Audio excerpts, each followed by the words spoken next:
I don't have tons of experience as a film director, but I do have lots of ideas for how I could be a better director. That's what I'd like to share with you this week.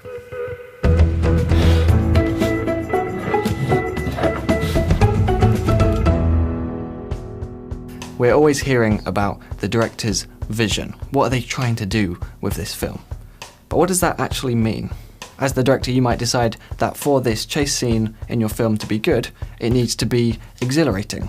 Or you might decide that this other scene needs to be inspiring or make your audience cry. You try and work out the purpose of each scene, and then everything from there is about, okay, what do we have to do to achieve that? Now, there are so many different ways to approach this. Some directors are very particular about the little details, and they have a clear image and there's kind of one way of doing things and the other way is wrong.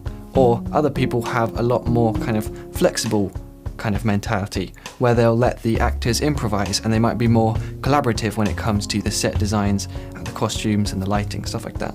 But I personally don't think that it's the director's job to have every single little detail perfectly envisioned. I think it's perfectly okay for the director to take a kind of wider look at the overall piece and be more concerned with what you're trying to achieve than how you actually get to that point. The classic example of this is one of the first things that most people learn about working with actors, which is that saying things like, oh, can you raise the intonation on the last syllable of that second word? Or having them to, do very specific body language movements at specific times. That stuff isn't actually that useful, usually.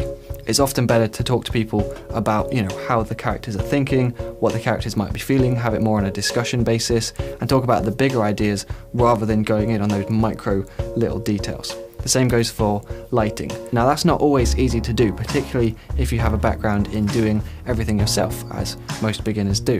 And so collaborating can be a bit of a struggle. Sometimes people have suggestions that are completely different from our original plan. But then as you think it over, you realise that actually that achieves what we were trying to achieve with the scene better than my original plan. So you take the best idea wherever it comes from. So a huge part of the director's role is to find these people who can kind of get on the same page as us without needing us to explain every single little detail. And of course the big one is finding people who you actually enjoy working with, people who you enjoy spending time with, because that just naturally makes the whole experience on the set a lot nicer, a lot better, which will no doubt influence the final product. So directing isn't about being the smartest person on set. It's about assembling a team and leading them through the production. Okay, so all of this so far has been a little bit abstract. What about the practical side of things? What does a director actually do? A director's job is to know what we want. On set, people literally turn to you and say, okay, what are we doing? And that can be scary even when you do know the answer. The director's job is to get stuff done through delegation. In theory, the director could shoot an entire film purely from walking around and talking to people. And knowing how to communicate those ideas clearly to other people is really something that only comes with experience. The director makes most of the tough decisions. Are we ready to move on to the next shot, or do we need to fix something and go for another take? What happens if something goes wrong? That's up to the director to figure out a plan. But beneath all of that, the director's job is to translate the script into a film. Answering the question, what does the audience need to see? That'll influence where the camera goes, how the characters move, and which moments we decide to show. And of course, how do we want the audience to feel? That'll influence what we say to the actors in between takes, what we do with the cinematography, the sound, everything. But there's even more. As the director, we set the environment for the whole shoot. Are we always pushing the cast and crew to work harder and harder?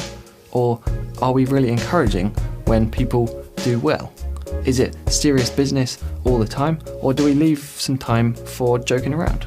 I've definitely seen how much of a difference it makes when leaders are positive and enthusiastic, and how far just a little bit of humour can go when people are getting a bit dry after a long day of filming. I certainly know that it's going to take me a little while to learn to keep a clear head when things start going wrong, and to actually have fun during those kind of stressful times. But something we can all do to improve our leadership skills is to show that we value every single person on that set. So that could just mean that every day you make an effort to have a chat with each person on the cast and crew.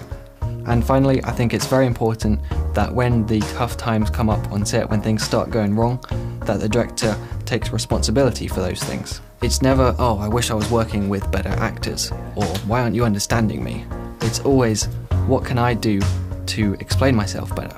What can I do to help you get the right performance? So all of these things, staying positive, valuing your cast and crew, and taking responsibility when things go wrong, they can all be condensed into one thing, and that is put other people before yourself.